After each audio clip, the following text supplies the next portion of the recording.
Okay, right. So I'm Dominic. I'm an architect slash development manager, which means I don't know how to code anymore. So I thought I'd give a talk about high-level architecture examples. I've spoken to a lot of people who are developers who want to become architects, and largely it's about having opinions, but quite often people want to know, what's a good good architecture, or what are some lessons that you've learned. So I thought I'd show a project which I didn't work on, but I worked on the successor to it. So it's basically how we saved a project. So it can also be called how a good architecture principles can save you millions. Now in Norway, saving millions is a lot easier than it is in other countries, but your buying power of millions is not so good, as I've come to learn. So the project happened within a company, which is an events company. It's quite a big, well-known events company. It's not technology, so you've not been to it. It's over 60 years old, and it's grown to be multiple events in multiple countries. The largest event is over 15,000 delegates, and these delegates have lots of different pass types, lots of complexity. And as a company kind of grows organically over all this time in size and complexity, everything gets more complex. So you get a lot of that's just how things are done. There's lots of things kind of going on. And so the landscape and the technology was probably very similar to what a lot of people have seen out there. There's multiple different websites. There's intranets, there's processes. Data is being copied from one place to another. No one's really sure what the master record is. No one's really sure who the clients are. And over time, everyone keeps asking the internal team for another report. Like, we need an Excel report to show us this. And the internal team now has 500 Excel reports they're producing. And no one's sure who's using what of them. And there's no CRM. There's a mailing list mess. No one's really sure who's a client. So obviously the company thinks we want to improve this. We want to know who our customers are. Their underlying principle here is we want to make more money out of our customers. Fair enough. So they think, how do we fix this mess we have? So the route they chose was a transformation project. And you may have been involved in one, you may have heard of them. The idea is solve all your problems in one big project. Sounds great. So you get a new team, experts, new people, get a top 4 consultancy firm involved because they're the experts. You got that firm, you need a big budget, a nice long timeline.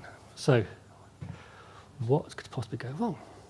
So the architecture which they put together was complex, but a very simplified view was we had Salesforce as our CRM, our back end, and Sitecore for the websites. All the websites would end up being Sitecore based, and business would use Salesforce. And then they tightly integrated these systems with a product called S4S, with real-time data. So Salesforce was the database to Sitecore. Now, some of you may be looking at this and thinking, okay, there's a few flaws here. And there are indeed. They have designed a monolith. They have designed something which is intrinsically linked. So Salesforce and Sitecore are both very opinionated systems. The business process in Salesforce would then need to be mirrored in Sitecore through S4S.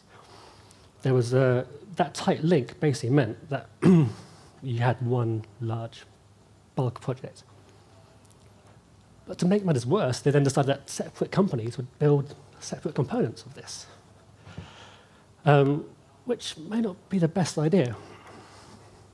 And the requirements in the business keep changing. This company's doing multiple events every year, so each event, they make a different decision. They change. So it's not all in the architecture, it's also part of the business. So the result was the project failed. After 2.5 years, one festival, or one event, had minimal functionality on the new system. Salesforce was kind of doing okay, but it was just another cog in the works.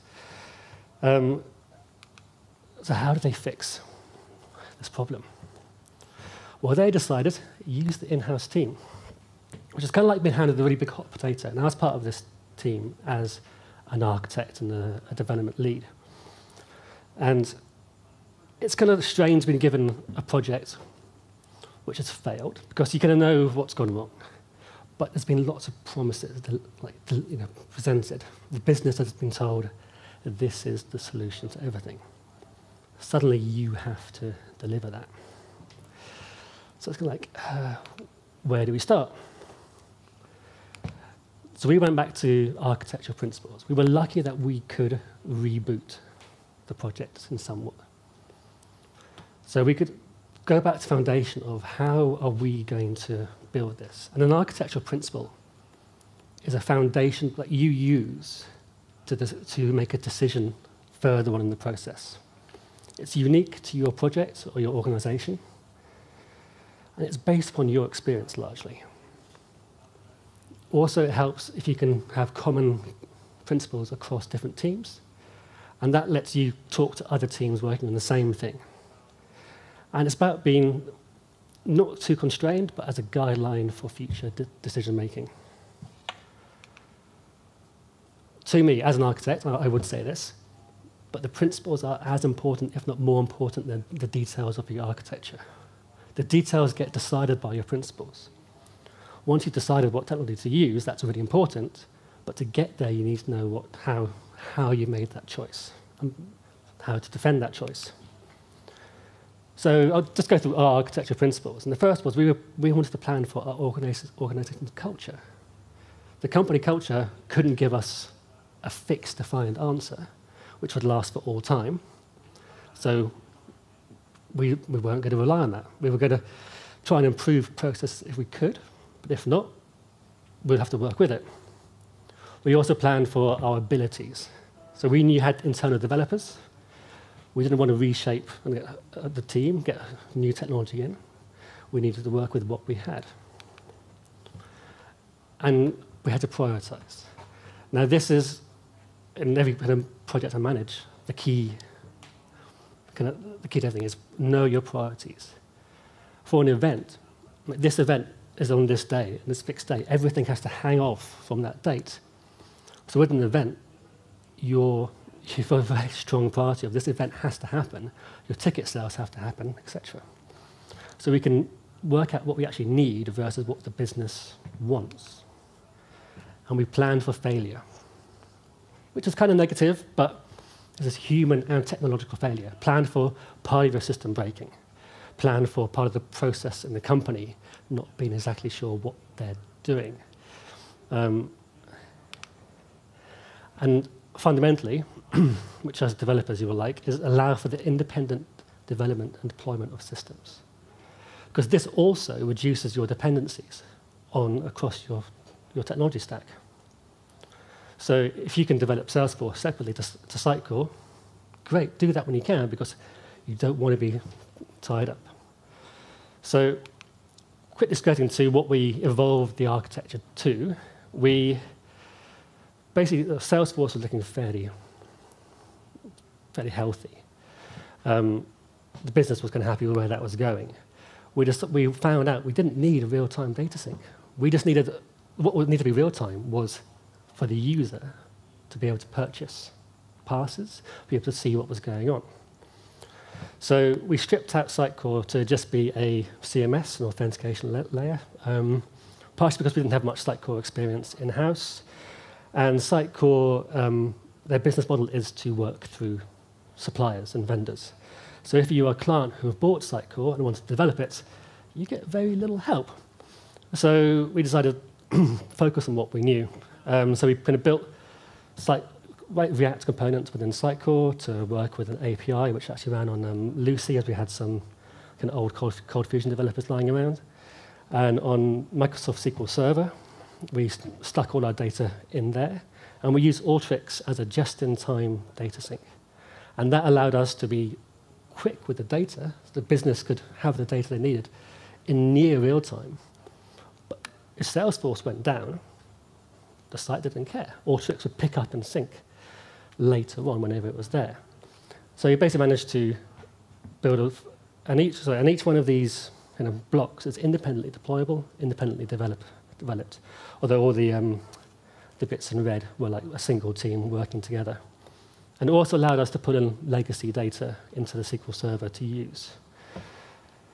The results was we managed to launch 2 months early, which was quite nice. You know, after the last project had taken 2.5 years, we took about 4 months to build the first kind of e-commerce portion of this.